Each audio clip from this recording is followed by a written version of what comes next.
Hare Krishna.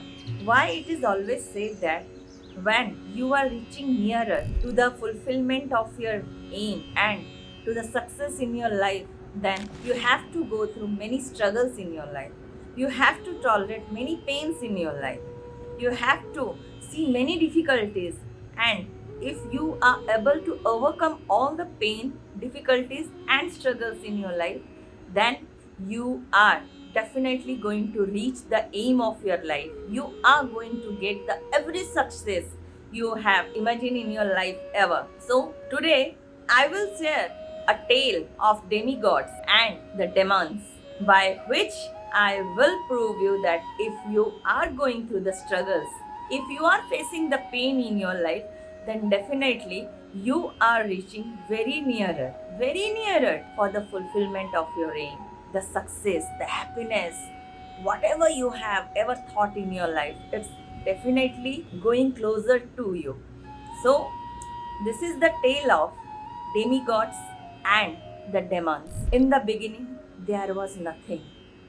There was simply nothing when the universe has been created in the beginning. In the beginning, there was no earth, there was no heaven, just the ocean of nothingness.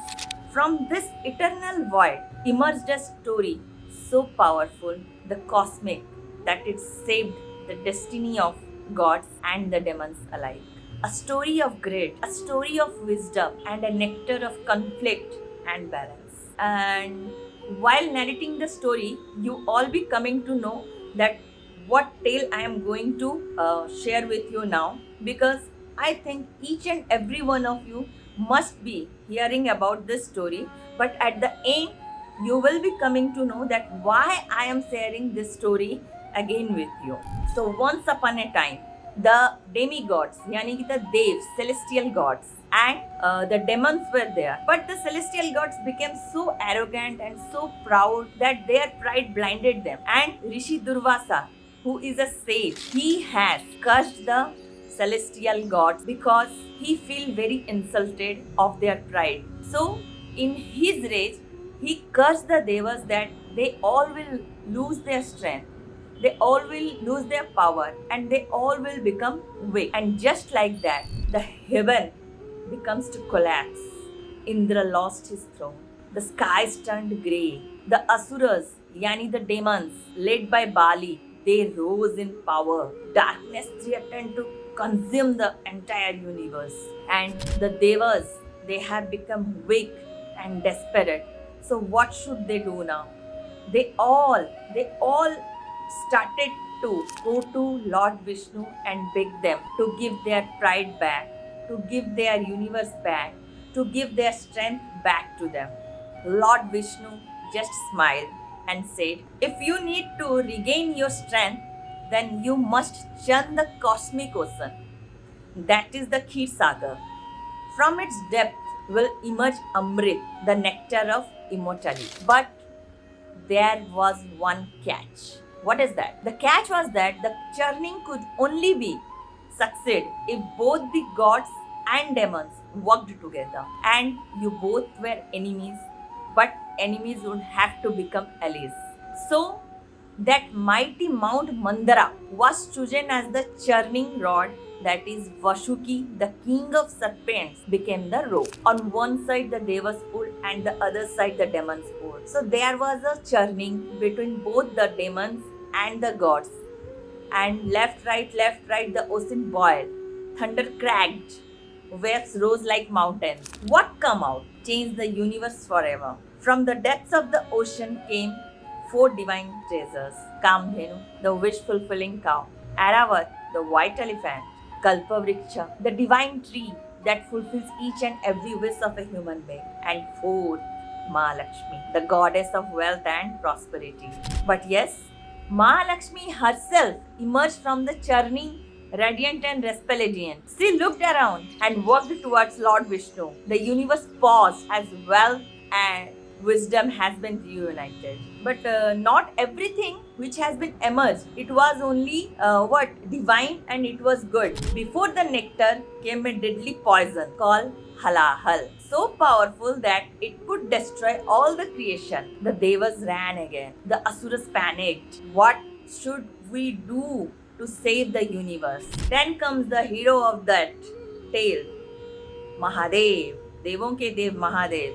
Lord Shiva came and he took the poison in his palm and drank it, willingly and happily. But Ma Parvati, his divine consort, stopped in his throat, and Lord Mahadev's neck turned blue forever, entering him the name of Neelkant. We all know that Mahadev is also known as the Neelkant, and this is the reason why he has been named as Neelkant. This was not the act of bravery. No, never. Mahadev has done it to show the coming universe, coming people living in the universe, that to get anything good in your life, we need to sacrifice. So this was the sacrifice of Lord Shiva for the betterment of the Devas, accordingly for the betterment of the universe. So finally the ocean gave up its greatest gift, Amrit, the nectar of immortality. The Asuras longed for it. Greed filled their eyes. But Lord Vishnu had a different plan, because he is the Lord of the universe, Lord Vishnu. He took the form of Mohini, a beautiful enchantress so divine that the Asuras could not resist her charm. Not only Asuras, we all know that Mahadev also became a fan of Mohini and started following her. But that thing I am not going to explain here. So Mohini started to distribute the Amrit among the demons and the celestial gods.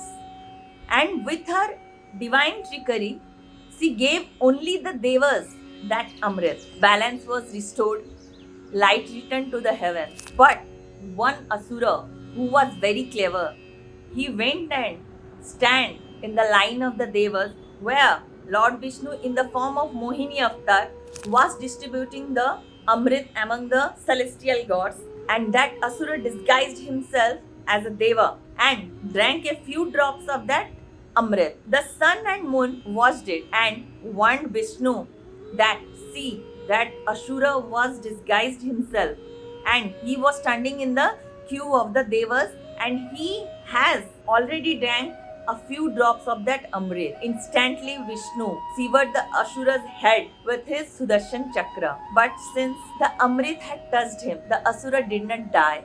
His head became Rahu, who gave the birth of that planet Rahu, as we all know, Rahu, and the body became Ketu. So Rahu and Ketu has been developed, has been taken birth from this only. And even today, it is said that Rahu Ketu chase the sun and moon across the skies because of this tail, and when they catch them, then eclipses were being witnessed. So, what is the lesson? Why I am sharing this story with you? Because we all know this story, which is famously known as the Samudra Manthan. This is not a tale of gods and demons. The churning ocean. What is this churning ocean in this present world? It is your mind. That churning ocean is your mind. Then who is Bashuki, that serpent? In this world, in this materialistic Kali Yuga, who is the Bashuki, the serpent? That's your desire. It can either bind you, or it can also move you to success, or it can also bind you to get backward in your life. And who's the poison in this Kali Yuga? The poison is your own pain, because nothing belongs to you. You know that? Nothing belongs to you. Then why? Why that pain you are taking to yourself? That is the poison only. And what is the nectar? Nectar is your own wisdom and your peace. If you think deep, if you use your wisdom, then definitely you can come out of that pain, because that pain is not yours. That pain doesn't belong to you. Nothing belongs to you. In this universe, nothing belongs to you, and you have to use your own mind and wisdom to get out of that pain and to get peace in your life. And what is the message? To reach your highest self, to achieve your highest good, to fulfill all your dreams, you must go through the churning of doubt, self-doubt, struggle, and ego. So, You must drink the poison, but you have to still choose the path of light because there is light everywhere. Moon never come or sun never set. It is the illusion of the universe. It is the illusion of our mind that moon comes and sun sets. There is nothing like that. There is always light in the entire universe, and you have to use your own wisdom to see light in your own lives, overcoming your pain, struggles, and difficulties, whatever is happening around you. So, I just wanted to conclude this story with one thing: be like Shiva, Lord Shiva, be still amidst chaos, be like Lord Vishnu, so that you can use your wisdom like the way he has used amidst the war, and be like Goddess Lakshmi. Rise from the depths and choose Lord Vishnu to be your partner in goodness. And like Shiva also, you should learn how to sacrifice for the highest good to appear in your life. Because within you lies the whole cosmos. Why you are searching that thing outside of your own zone or in any other people? Everything is around you. So ready to churn yourself, ready to awaken yourself, and be ready to get the highest good and the highest happiness or highest peace in your life. So, if you have learned anything from this Samudra Manthan, then I request you all to just think of it for a few minutes. Go to the deeper sense of this Samudra Manthan tale, because this Samudra Manthan tale, what I believe, has been created by the Lord Vishnu and the God to just teach the human beings in this Kali Yuga that how to overcome every obstacle, pain, struggles, and difficulties in our life, so that we can reach the aim, we can reach our soul purpose, which has been destined by God. This is the little story.